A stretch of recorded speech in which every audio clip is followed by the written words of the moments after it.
Welcome back to The Daily Sync, your heartbeat on the digital age and everything in between. I'm Leo, your resident skeptic and lover of the analog era. And I'm Chloe, your guide through the chaos of the feeds and the trends you might have missed while you were actually, sleeping.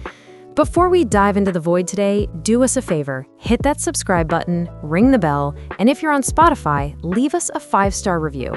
We're building a community here that actually talks back, which is ironic considering what we're discussing today. Today's topic is something that has probably happened to everyone listening in the last 48 hours. We're talking about digital ghost towns. And no, we aren't talking about those eerie abandoned malls on YouTube or empty Western film sets. We're talking about your inbox, your DMs, your read receipts.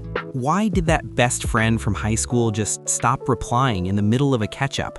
Why did that perfect date, the one who told you they'd never met anyone like you, suddenly vanish into thin air? It's a literal epidemic, Leo. The internet has made us more connected than ever, yet it's never been easier to become a ghost. I've been scouring the forums and TikTok this week, and honestly, some of the stories I found might make you want to throw your phone in the nearest lake and move to a cabin in the woods. Let's start with the one that hurts the most, the friendship fade. There's a viral TikTok doing the rounds right now, maybe you saw it, Chloe, about a girl who was a bridesmaid in a wedding. She spent thousands on the dress, the bachelorette party, the gift. A week after the honeymoon, the bride blocked her on everything. No fight, no, I don't think we're a match anymore, just digital execution. I saw that one. The comments were a war zone. Half the people were saying there has to be more to the story, and the other half were sharing their own trauma. But here's the thing, Leo. We live in a protect your peace culture now.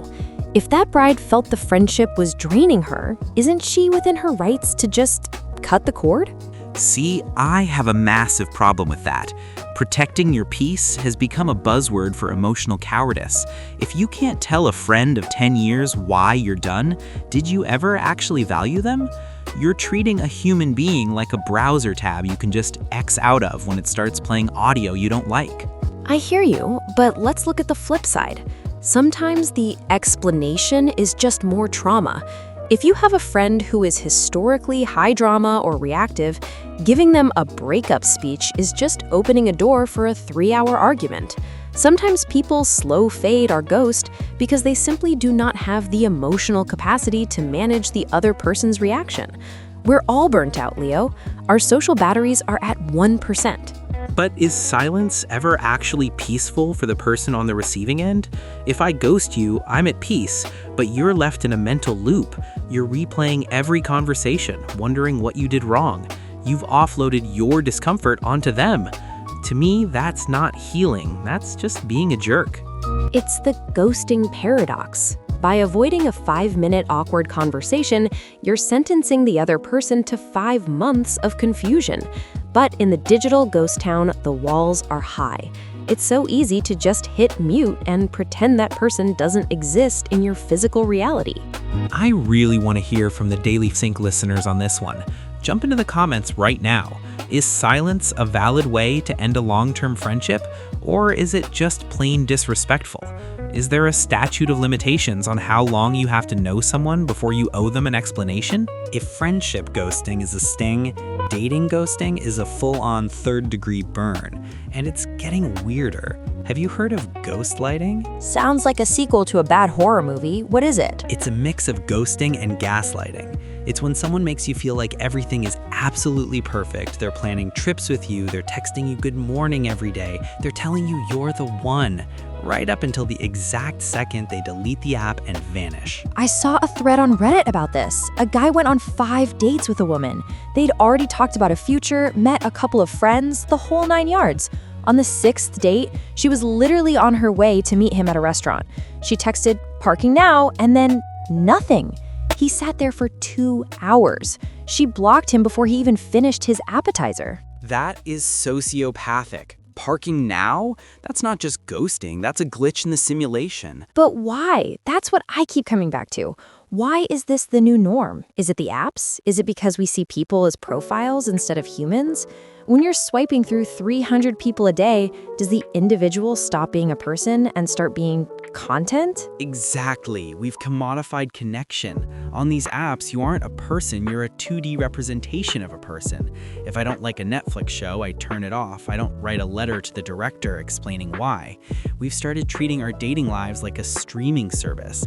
If the content gets a little boring or requires too much work, we just swipe away to the next recommendation. It's created this disposable person culture. And the irony is, the more people we have access to, the lonelier the ghost town feels. You can have 500 matches, but if 490 of them are ghosts, you're still sitting in an empty room. And it's affecting our brains, Leo. There's a study that says the brain processes social rejection, like being ghosted, in the same way it processes physical pain. So when someone ghosts you after a month of dating, your brain is essentially telling you you've been punched in the gut. And yet, we do it to others. It's a cycle. You get ghosted, it hurts, you become cynical, and then the next person who tries to get close to you gets the cold shoulder because you're protecting yourself. We're all just haunting each other at this point. Let's stir the pot a bit. I've been pretty hard on ghosters so far, but I'll play devil's advocate. Is ghosting ever okay? Honestly, yes. If someone is being toxic, aggressive, or making you feel unsafe, you don't owe them a closure conversation. If a guy is blowing up your phone with 20 messages because you didn't reply in an hour, hitting the block button is a safety tool. I agree with that. Safety is paramount, but here's my concern. We've started using the word safety as a shield for being uncomfortable. Oh, explain that. We've blurred the lines. Being uncomfortable because you have to tell someone, I'm just not that into you, is not the same as being in danger. But people use the language of therapy, this is for my mental health, to justify avoiding a 5-minute awkward conversation. We're losing the ability to handle minor social friction. That's a hot take, but you're not wrong. We are becoming allergic to awkwardness.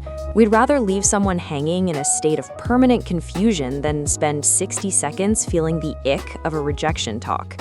But Leo, don't you think the digital medium makes it harder?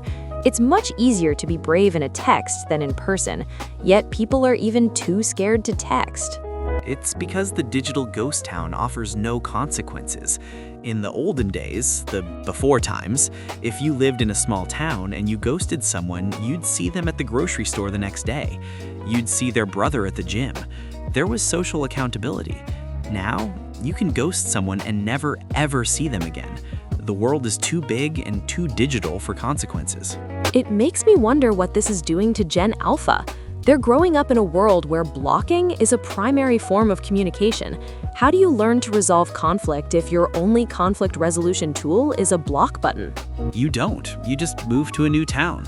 A new digital town until that one gets haunted too. We also have to talk about the soft ghost. This is the person who doesn't block you, but they just stop participating. They like your Instagram stories, maybe they even send a haha to a meme, but they never actually engage in a conversation again. That's almost worse. That's the digital purgatory. You're not dead to them, but you're not alive either. You're just a spectator in their life. It's a way of keeping the door cracked open without having to actually walk through it. It's low-effort maintenance. People do this so they don't feel like the bad guy. They think, well, I didn't ghost them, I liked their photo of their cat. But a like isn't a relationship. A like is a crumb.